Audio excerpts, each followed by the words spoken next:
who proposed this amendment, the 7-year term, looking at where he comes from, looking at how he voted in the impeachment of Rigathi Gachagua, where he voted that Gachagua should go home.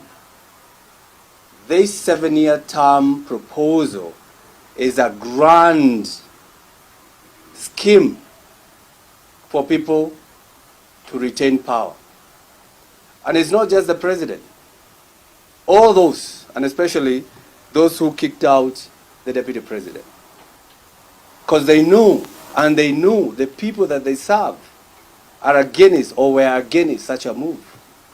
So what they want is because they understand they cannot be voted for in 2027. They want to take this opportunity and sneak another half term in their 5-year term. They want to change the constitution so that they remain in power. From the president, from the members of parliament, and from the Senate. I don't want to talk about the MCAs because they are good people. Actually, those ones should be given more time because they stay in the village. But whoever is bringing this proposal, they are sneaking themselves, or they want to extend their term because they know they have gone against the people in terms of the finance bill, in terms of impeaching the deputy president. So that's why they want to do this. As I ask Kenyans, if you have ever told yourself that you are going to exercise Article 1 and Article 2 of the Constitution, that the sovereign power belongs to the people of Kenya, if you have ever thought that you would want to invoke that article, the time is now. The time is now.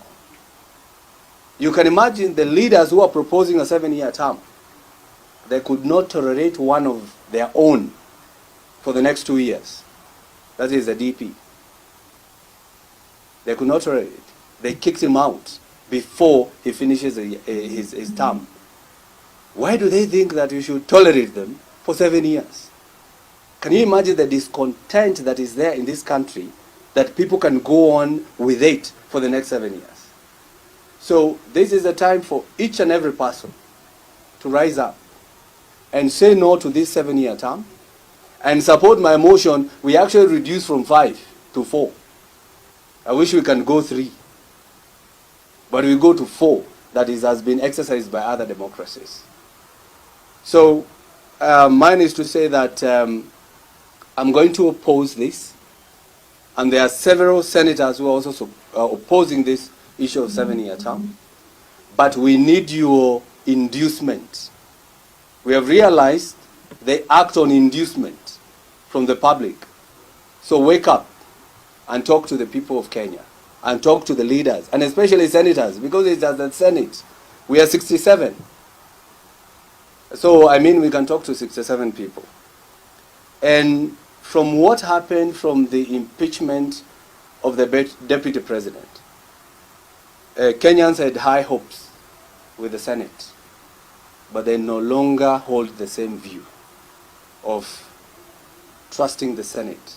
Because if the Senate, after listening to the accusation of the deputy president, voted the way they voted, that tells you they have premeditated kind of voting.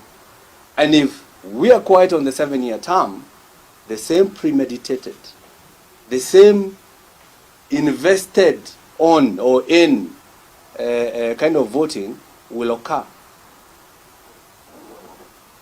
The other day, I was on a TV interview with one of the senators, who is the deputy majority leader at the Senate.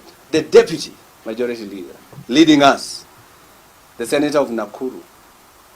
And when we were asked why he voted the way he voted by impeaching the deputy president, the answer was, I was voting not because of the allegations, not because there was justice. I was voting for the sake of peace in Nakuru. I want you to reflect on that answer. For the sake of peace. So that means if she voted no, There will be no peace in Nakuru if we were to go with the statement. So what does that mean? What does that mean? We're fighting people by telling them they are tribal, yet we ourselves, probably we are. So the issue is, we are no longer trusting the Senate. We can only do so by telling Kenyans to rise and induce some sense in the leaders that we voted for. I have also proposed, after opposing the 7-year term, I have now proposed a different amendment to that issue. And what is my amendment? I'm proposing a 4-year term limit. 4 years, yes. Therefore, I'm moving an amendment that proposes a 4-year term limit for the President, members of Parliament, senators, governors, and members of county assemblies. Why 4 years? Because it enhances accountability, it gives new leadership opportunities, it provides prevention of power consolidation, and of course adaptability in governance. It strengthens the democratic norms, and those are some of the reasons. But I can give you and elaborate in a minute what I mean by enhanced accountability. A 4-year term empowers citizens to hold their leaders accountable more frequently. Voters deserve the right to evaluate their representatives and make necessary changes based on performance. Encouragement of political participation. Shorter terms can invigorate public interest in politics. When citizens know they can influence leadership decisions every 4 years, they are more likely to engage in the electoral process. But in 7 years, they will give up and will give a chance to bad governance.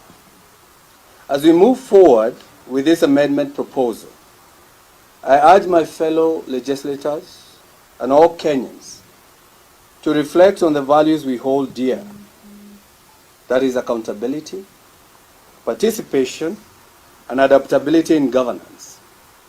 Let us not allow self-serving interests to dictate our democratic future. I invite all stakeholders, that is civil society organizations, political parties, and ordinary citizens, to join this conversation as we work together to build a stronger democracy for all Kenyans. Looking at the person